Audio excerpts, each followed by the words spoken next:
Você já parou para pensar no buraco que existe na linha do tempo da Marvel entre o primeiro e o segundo filme dos Vingadores? Mais especificamente, naquele período tenso logo após a queda da SHIELD e antes da Era de Ultron.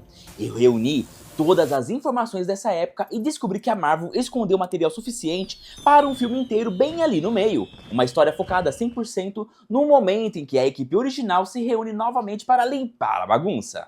E se você parar para pensar friamente, Era de Ultron e Guerra Civil são os últimos filmes verdadeiros dos Vingadores. Isso porque Guerra Infinita e Ultimato não são filmes de equipe, são mega eventos cósmicos que afetam o universo inteiro. Mas Ultron e Guerra Civil formam uma duologia perfeita focada 100% no núcleo da equipe. É ali que a gente vê eles operando juntos, discordando e até a ruptura total. E se você assistir aos dois filmes em sequência, eles funcionam como uma história só. No começo de Era de Ultron, a equipe está perfeitamente coordenada. Eles estão juntos destruindo bases da Hydra, eles moram juntos na Torre dos Vingadores, eles criam novas tecnologias e novos protocolos, e de alguma forma eles se tornam uma equipe sólida. Mas tudo isso aconteceu fora das telas, porque a última vez que vimos esses personagens, eles estavam separados. No final de Homem de Ferro 3, o Tony tinha deixado a armadura para trás. Thor, o Mundo Sombrio, termina com Thor escolhendo ficar na Terra, e em Soldado Invernal, a SHIELD tinha acabado de desmoronar. Isso deixou o Steve e a Natasha em caminhos diferentes. Então, como saímos disso para esse momento com a equipe toda unida em Era de Ultron? Bom, é exatamente isso que eu quero explorar nesse vídeo. Eu acredito que essa história poderia ser um filme completo, ou até mesmo uma série em quadrinhos. Cada edição focaria em membros diferentes da equipe, mostrando a jornada deles até o começo da Era de Ultron. Para fazer isso, eu vou usar tudo o que sabemos que é oficial, vou incluir algumas cenas deletadas, vou usar quadrinhos que se conectam aos filmes, e também um pouco da minha própria imaginação. Para esse filme funcionar, o primeiro ato precisaria começar com Tony Stark e Bruce Banner. Durante o primeiro filme da equipe, o Tony passa um bom tempo tentando atrair o Bruce para a Torre Stark, prometendo ali um paraíso da pesquisa científica. Considerando tudo que eles passam juntos, com o Bruce ele literalmente salvando o Tony de uma queda livre, é natural que o Stark acolha o amigo, que na época ainda era um fugitivo. A prova definitiva é que eles vão embora juntos no mesmo carro. A partir daí, a Marvel foi deixando migalhas de pão. Vemos o Tony e a Pepper projetando quartos para a equipe na torre.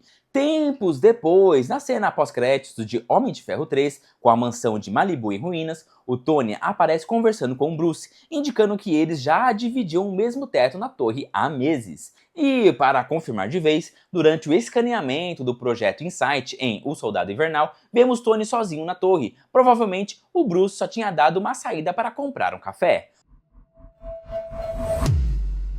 O próximo seria Thor. No final de O Mundo Sombrio, ele escolhe ficar na Terra com a Jane, e graças ao filme Amor e Trovão, sabemos que ele realmente viveu com ela, mas nós também vemos que o Nick Fury consegue entrar em contato com ele. Isso sugere que o Thor não estava totalmente desconectado da equipe, ele provavelmente dividia o seu tempo. Ele ficava com a Jane, mas visitava o Tony e o Bruce na torre, ou seja, o Thor estava por dentro de tudo. Depois que a Natasha vazou os arquivos da Hydra, uma coisa foi revelada. O cetro do Loki ainda estava perdido. Então o Tony e o Bruce chamam o Thor.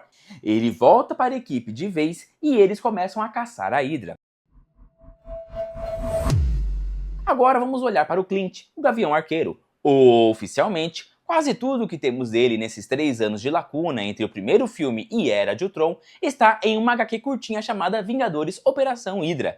Lá vemos um Clint se sentindo inútil perto dos deuses e monstros da equipe, precisando ali provar o seu valor, e é claro, salvando o dia no final. Tirando isso, a lógica aponta que ele passou a maior parte desse tempo recluso na fazenda com a família, já que a Laura estava grávida em Era de Ultron. Mas aqui vai um detalhe que pouca gente sabe: o Gavião Arqueiro quase esteve em Soldado Invernal. O plano original dos diretores era ter o Clint confrontando o Capitão América logo depois daquela fuga épica do elevador. Eles teriam uma luta rápida, mas em segredo, o Clint avisaria o Steve sobre um rastreador no traje dele e pediria para ser nocauteado de verdade, só para a SHIELD não desconfiar. Essa cena só não acontece porque o Jeremy Renner não tinha espaço na agenda. O mais interessante é que essa luta nunca foi filmada, mas as consequências dela estão em uma cena deletada. Tem uma cena em que os agentes da SHIELD encontram o traje do Steve. O traje e o rastreador estão abandonados em uma bolsa de ginástica. Pra mim, isso ainda é parte da história oficial, a não ser que a Marvel mude isso no futuro, o que é muito improvável.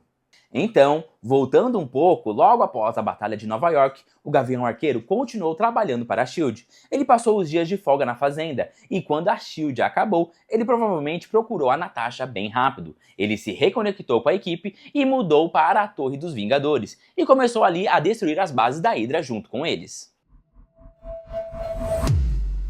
A próxima parte dessa história focaria no Steve e na Natasha. A história deles é a mais bem explicada antes de Ultron. Não precisamos adivinhar muita coisa aqui. Todos nós assistimos ao Soldado Invernal. Sabemos que os dois foram os responsáveis por expor a Hydra. O Steve e o Sam passam um tempo procurando o Buck. Enquanto isso, a Natasha usava suas habilidades. Ela usava os contatos do passado dela. O objetivo era encontrar as bases da Hydra espalhadas pelo mundo. E é exatamente aqui que a trama dessa história perdida dos Vingadores poderia começar de verdade. Nós não temos certeza absoluta disso, mas eu imagino que o Tony deu o primeiro passo. Ele fez o contato, ele trouxe o Steve e a Natasha para a torre, e assim ele reconstruiu os Vingadores oficialmente. Mas dessa vez com uma missão muito clara: caçar todas as bases da Hydra que sobraram. A partir daí, a equipe passou cerca de um ano trabalhando junta. E isso do meio de 2014 até o começo de 2015. Eles operavam como um time completo, melhorando o trabalho em equipe a cada missão. Eles até criaram ataques combinados. E é nessa época que eles poderiam ter desenvolvido certos relacionamentos, coisas que parecem um pouco apressadas em Ultron, como a proximidade entre o Bruce e a Natasha. Em vez de simplesmente surgir do nada, esse período daria tempo para a história respirar. Nós veríamos a dinâmica crescendo em momentos de paz na torre. E isso também explicaria uma fala muito interessante do Capitão América. Ele diz ao Thor que já enfrentaram novos jogadores antes, mas que nunca tinham visto alguém tão rápido como o Mercúrio. Essa frase confirma que eles já tinham lutado contra outras pessoas com superpoderes.